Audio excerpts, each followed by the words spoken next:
Space Pew Pews, yes indeed! Today I'll take a look at the type of gameplay that I love the most, the first-person shooties. Starfield being the successor of Fallout series, both in engine and gameplay, well, what can we expect from it? And more importantly, will it be good? And though I'm hard to please when it comes to shooters, well, let's take a look.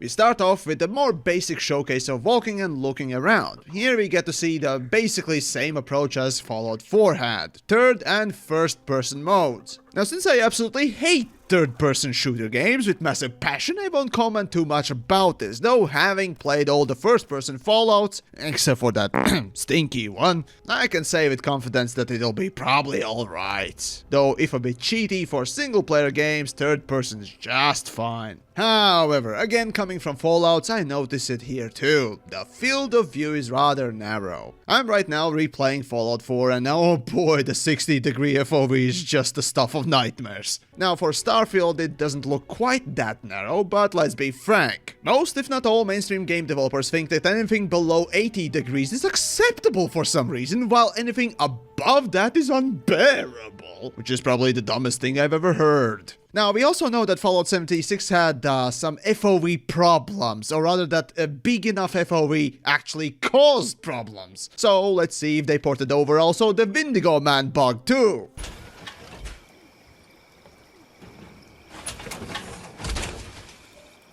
I've become Wendigo Man. Alright?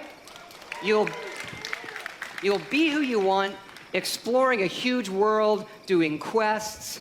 Oh, sorry, I meant fix the old issues, not port them over. I mean, it's kinda easy to mistake this. Next then we have a blatant showcase of a space not P-19, validating further that the Stargate is the best TV show out there. Prove me wrong! But then we come to a rather odd clip, as our character crouches and nears a hostile. They spring up and notice our character approaching, as if by telekinesis. That or our guy let out a stinker and they smelt it. Now, coming from all the Bethesda games, stealth has always been, if not a good mechanic, then at least expected. Now, personally speaking, Skyrim has always been the best one for me, though Fallout series has seemingly always struggled with it. But still, will there be stealth? Is this a sign that there won't be any sneaky breaky? Well, I sure will be sad to see stealth go, if that's the case.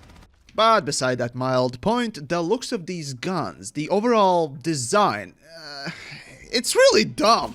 So basically, as Bethesda so pretentiously claimed, the game's visual art style is NASA punk. Or for most normal non-fart sniffers, it simply spells out as quote-unquote realistic sci-fi.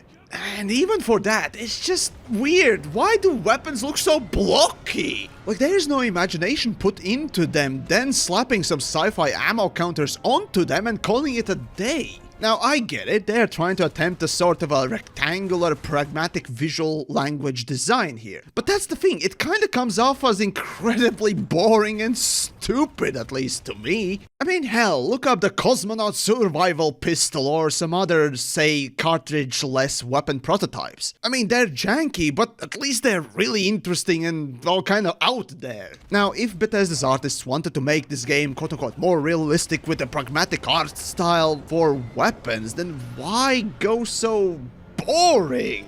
Moreover, why go so uncreatively forward with these literal juice boxes? Now, sorry if I harp on this a bit too much, but it's just so uninspired, and it makes it worse that it's on purpose like this. However, the next thing we get to see is the jetpack action, which is actually a pleasant surprise. Though, considering it's a space game, I mean, kinda makes sense, I guess. As my old stomping grounds, the PlanetSide 2 can attest, jetpack fighting is pretty cool and quite useful too. Now, additionally, we get to see some glimpses of what seems to be boarding, or at the very least zero-G fighting, which, well, has been tried in a few games before, and it always induces some headache, but it can be cool if it's done right. Now, of course, we'll have to wait and see how Bethesda has chosen to handle it. Now next up we have skills and how they affect your character. At the moment it seems that Bethesda has chosen the skill approach like the Skyrim did. A flat increase to your damage output, and to make it more grindy you have to rank up these skills by performing certain actions. And here we see mass murder as necessity. I approve!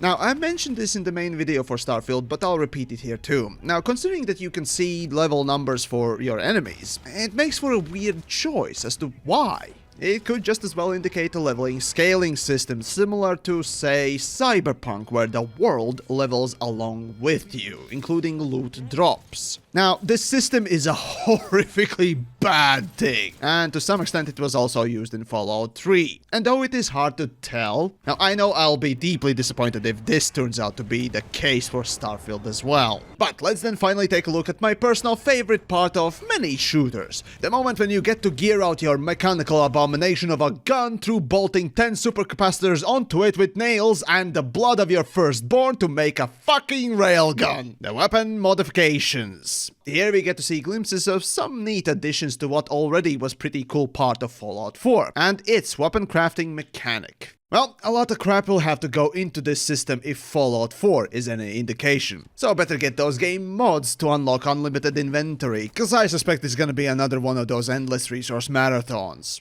Regardless, while the looks may be interesting when you kit out a weapon, we still have virtually no information about the damage or leveling, or how that will pertain to the weapon use yet. So, as is, the system looks nice. The art style is atrociously sad and bad, but hey, as long as it's fun to blast alien creatures' reproductive organs with all shape and size slugs, I think I'll be just fine. As is, the FPS I don't really expect to be anything special, especially knowing Bethesda's inability to make anything but the bare basics on the mechanical side. However, that just leaves them in a position to surprise me then. Now, I know, some of you probably won't care too much about this particular part of the game, but hey, welcome to my world. I love guns. Yeah, but don't worry, I'll cover the spaceships next, don't you worry. That's almost expected of me at this point. So do follow, do subscribe, and all that good stuff.